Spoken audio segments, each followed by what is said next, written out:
ओम शांति। 15 अप्रैल 2021 की मुरली है। बाबा ने कहा, मीठे बच्चे, बाप समान रहम दिल बन अनेकों को रास्ता बताओ। जो बच्चे दिन रात सर्विस में लगे रहते हैं वही बहादुर है। प्रश्न है, ऊंची तकदीर का मुख्य आधार किस बात पर है? उत्तर, याद की यात्रा पर। जितना जो याद करता उतनी ऊंची तकदीर बनाता है। शरीर निर्वाह अर्थ कर्म करते बाप और वर्षे को याद करते रहो तो तकदीर ऊंची बनती जाएगी। गीत है, तकदीर जगाकर आई हूँ। ओम शांति। बच्चे जब पैदा होते हैं तो अपने साथ कर्मों अनुसार तकदीर ले आते हैं। कोई साहूकार पास, कोई गरीब के पास जन्म लेते हैं। बाप भी समझते हैं कि वारिस आया है। जैसे जैसे दान पुण्य किया है उस अनुसार जन्म मिलता है। अब तुम मीठे मीठे से खिलते बच्चों को कल्प बाद फिर से बाप ने आकर समझाया है। बच्चे भी जानते हैं कि हम अपनी तकदीर ले आए हैं। स्वर्ग के बादशाह की तकदीर ले आए हैं। जिन्होंने अच्छी तरह से जाना और बाप को याद कर रहे हैं। याद के साथ तकदीर का कनेक्शन है। जन्म लिया है तो बाप की याद भी होनी चाहिए। जितना याद करेंगे उतनी तकदीर ऊंची रहेगी। कितनी सहज बात है, सेकंड में जीवन मुक्ति मिल जाती है। तुम आए हो सुखधाम की तकदीर प्राप्त करने। अभी हर एक पुरुषार्थ कर रहे हैं। हर एक अपने को देख रहे हैं कि हम कैसे पुरुषार्थ कर रहे हैं। जैसे मम्मा, बाबा और सर्विसेबल बच्चे पुरुषार्थ करते हैं उनको फॉलो करना चाहिए। सबको बाप का परिचय देना चाहिए। बाप का परिचय दिया तो रचना के आदि मध्य अंत का भी आ जाएगा। ऋषि मुनि आदि कोई भी रचता और रचना के आदि मध्य अंत का नॉलेज दे नहीं सकते। अभी तुम्हारी बुद्धि में सारा चक्र स्मृति में रहता है। दुनिया में कोई भी बाप और वर्षे को नहीं जानते। तुम बच्चे अब बाप को और अपनी तकदीर को जानते हो।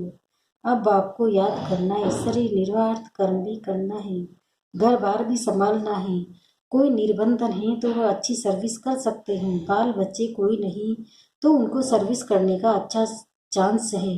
स्त्री को पति व बंधन, बच्चों का बंधन होता है। अगर बच्चे नहीं हैं तो बंधन मुक्त ठहरे ना। वह जैसे वानप्रस्थी हो गए। फिर मुक्तिधाम में जाने के लिए संग चाहिए। भक्ति मार्ग में संग मिलता है साधुओं आदि का, निवृत्ति मार्ग वालों का। वह निवृत्ति मार्ग वाले प्रवृत्ति मार्ग का वर्षा दिला न सके, तुम बच्चे ही दिला सकते हो। तुमको बाप ने रास्ता बताया है। भारत की हिस्ट्री ज्योग्राफी 84 जन्म की डेट समझाओ। भारतवासी 84 जन्म लेते हैं।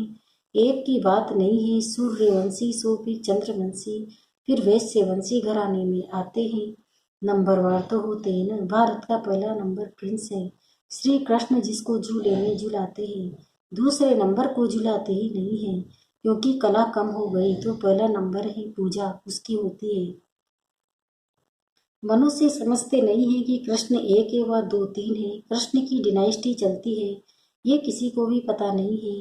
पूजा सिर्फ नंबर 1 की होती है। मार्क्स तो नंबरवार ही मिलते हैं। तो पुरुषार्थ करना चाहिए कि क्यों न हम पहले नंबर में आए।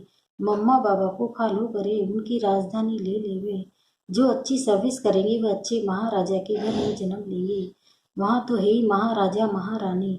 उस समय कोई राजा रानी का टाइटल नहीं होता है, वो बाद में शुरू होता है। द्वापर से जब पतित बनते हैं तो उनमें बड़ी प्रॉपर्टी वाले को राजा कहा जाता है।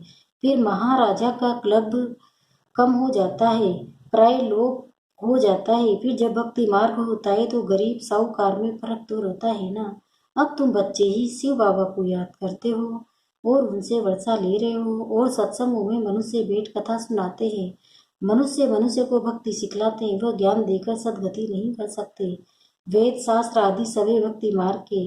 सदगति तो ज्ञान से होती है। पुनर्जन्म को भी मानते हैं।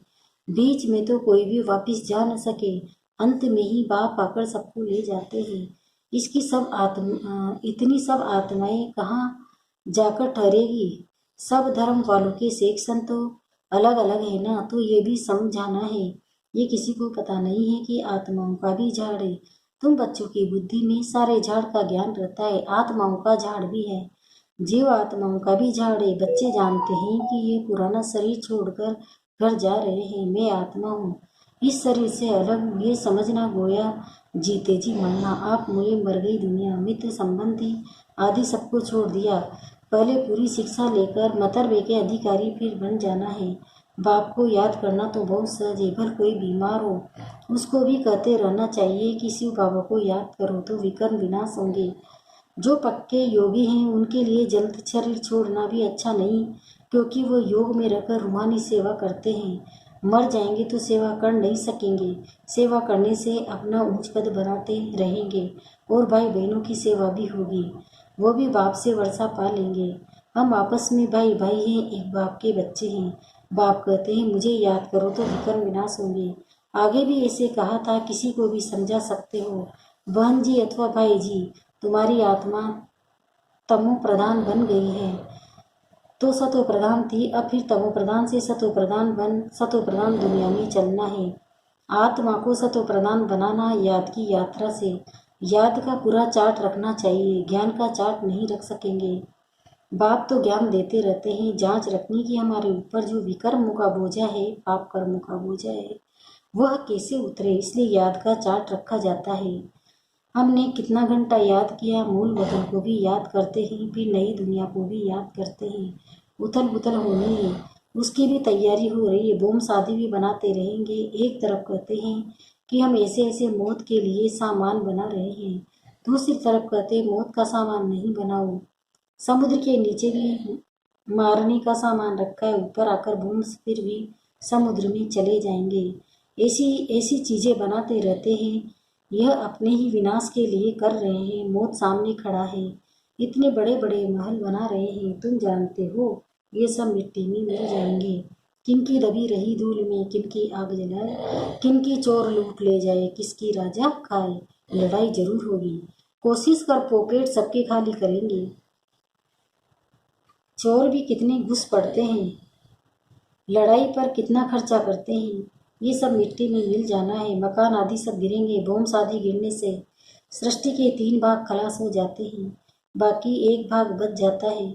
भारत एक हिस्से में है न, बाकी तो सब बाद में आए हुए हैं। अभी भारत का ही भाग बचेगा। मौत तो सबका होना ही है, तो क्यों न हम बाप से वर्षा ले लेवे। इसलिए बाप कहते हैं लौकिक संबंधियों से भी तोड़ निभाना है, बाकी बंधन नहीं तो बाबा राय देंगे कि क्यों नहीं सर्विस पर लग जाते हो। स्वतंत्र तो है, बहुतों का भला कर सकते हैं। अच्छा कहाँ बाहर न जाए तो अपने मित्र संबंधियों पर रहम करना चाहिए। आगे कहते थे ना कि बाबा रहम करो, अब तो तुमको रास्ता मिला है तो औरों पर भी रहम करना चाहिए। जैसे बाप रहम करता है, बाप कहते हैं मुझे याद करो तो विकर्म विनाश होंगे। सन्यासी लोग तो हठ योग आदि की कितनी मेहनत करते हैं, यहाँ तो ये कुछ नहीं है, सिर्फ याद करो तो पाप भस्म हो जाएंगे। इसमें कोई तकलीफ नहीं, सिर्फ याद के यात्रा की बात है। उठो बैठो कर्म इंद्रियों से बल कर्म भी करो, फिर बुद्धि का योग बाप से लगाओ। सच्चा सच्चा आशिक बनना है, उस मासूक का खुद कहते हैं कि आशिक हूँ। हे बच्चों, भक्ति मार्ग में तो बहुत याद किया, लेकिन अब मुझ मासिक को याद करो तो तुम्हारे पाप भस्म होंगे। मैं गारंटी करता हूँ। कोई कोई बात शास्त्रों में आ गई, भगवान द्वारा गीता सुनने से तुम जीवन मुक्ति पाते हो।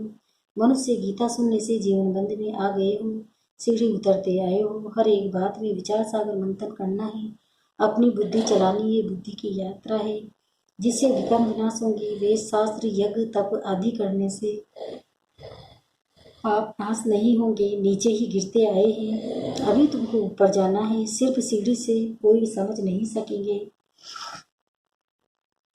जब तक उस पर कोई समझाए नहीं। जैसे बच्चे छोटे बच्चे को चित्र दिखाकर सिखाना पड़ता है। ये हाथी है, जब हाथी देखेंगे तो चित्र भी याद आएगा, जैसे तुम्हारी बुद्धि में आ गया है। चित्र में हमेशा छोटी चीज दिखाई जाती है। तुम जानते हो कि बैकुंठ तो बड़ा होगा ना, बड़ी राजधानी होगी, वहाँ हीरे जवाहरातों के महल होते हैं, वो फिर प्रायलोक हो जाते हैं, सब चीज़ें गायब हो जाती है। नहीं तो ये भारत गरीब कैसे बना, साहूकार से गरीब, गरीब से साहूकार बनना ये ड्रामा बना बनाया है। इसलिए सीढ़ी पर समझाया जाता है, नए नए आते हैं उनको समझाने से प्रैक्टिकल होगी, मुख खुल जाएगा। सर्विस लायक बच्चों को बनाया जाता है। कई सेंटर्स पर तो बहुत बच्चे अशांति फैलाते रहते हैं, बुद्धि योग बार भटकता है तो नुकसान कर देते हैं, वायुमंडल खराब कर देते हैं। नंबरवार तो है ना। फिर बाप कहेगा तुमने पढ़ा नहीं, तो ये हाल अपना देखो। दिन प्रतिदिन जास्ती साक्षात्कार होते रहेंगे। पाप करने वालों को सजाएं भी मिलती रहेंगी। फिर कहेंगे नायक हमने पाप किया, पाप को सुनाकर प्रायश्चित करने से कुछ कम हो सकता है, नहीं तो वृद्धि होती रहेगी। ऐसा होता रहता है, खुद ही महसूस करेंगे। परंतु फिर कहते क्या करें, हमारी ये आदत मिटती नहीं। इससे तो घर जाकर रहे, कोई तो अच्छी सर्विस करते हैं, कोई डिस सर्विस भी करते हैं। हमारी सेना में कौन कौन बहादुर है, ये बाप बेट नाम बताते हैं। बाकी लड़ाई आदि की यहाँ बात नहीं है। ये है बेहद की बात है। अच्छे बच्चे होंगे तो बाप जरूर महिमा भी करेंगे। बच्चों को बहुत रंगील कल्याणकारी बनना है, अंधों की लाठी बनना है, सबको रास्ता बताना है कि बाप को याद करो तो विकर्म विनाश होंगे। पाप आत्मा और पुण्य आत्मा कहते हैं ना, ऐसे थोड़े के अंदर परमात्मा है, वह आत्मा कोई परमात्मा बन जाती है। ये सब रोंगे परमात्मा पर थोड़ी पाप लगता है। उसका तो ड्रामा में पार्ट है सर्विस करने का। मनुष्य ही पाप आत्मा पुण्य आत्मा बनते हैं।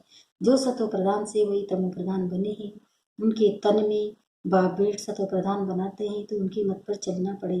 अभी बाप ने तुम बच्चों को विशाल बुद्धि बनाया है। अभी तुम जानते हो कि राजधानी कैसे स्थापन हो रही है। बाप भी ब्रह्मा तन में आकर ब्रह्माओं को वंशावली बच्चों को राजयोग सिखाए, देवी देवता बनाते हैं, फिर पुनर्जन्म ले सीढ़ी उतरते हैं। अब फिर सब रिपीट करना है। बाप फिर ब्रह्मा द्वारा स्थापना कर रहे हैं। योग बल से तुम 5 विकारों पर जीत पाकर जगत जीत बनते हो। बाकी लड़ाई आदि की कोई बात नहीं है। अच्छा, मीठे मीठे से खिलते बच्चों प्रति माता पिता बाप दादा का याद प्यार और गुड मॉर्निंग। रूहानी बाप की रूहानी बच्चों को नमस्ते। हम रूहानी बच्चों की भी रूहानी माता पिता बाप दादा को याद प्यार गुड मॉर्निंग। नमस्ते नमस्ते नमस्ते। शुक्रिया बाबा, शुक्रिया आपका पदमा पदम, शुक्रिया। धारणा क्रीम के सारे फल है। बंधन मुक्त बन बाप की सर्विस में लग जाना है, तब ही ऊंची तकदीर बनेगी। रहम दिल बन अनेकों को रास्ता बताना है, अंधों की लाठी बनना है।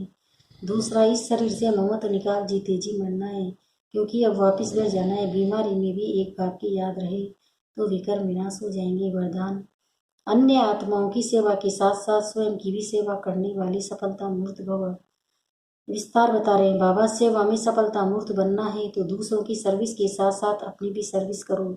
जब कोई भी सर्विस पर जाते हो तो ऐसे समझो कि सर्विस के साथ साथ अपने ही पुराने संस्कारों का अंतिम संस्कार करते हैं। जितना संस्कारों का संस्कार करेंगे उतना ही सत्कार मिलेगा। अभी आत्माएं आपके आगे मन में से नमस्कार करेंगी। सभी आत्माएं आपके आगे मन से नमस्कार करेंगी, लेकिन बाहर से नमस्कार करने वाली नहीं बनाना, मानसिक नमस्कार करने वाले बनाना। स्लोगन, बेहद की सेवा का लक्ष्य रखो तो हद के बंधन सब टूट जाएंगे। ओम शांति।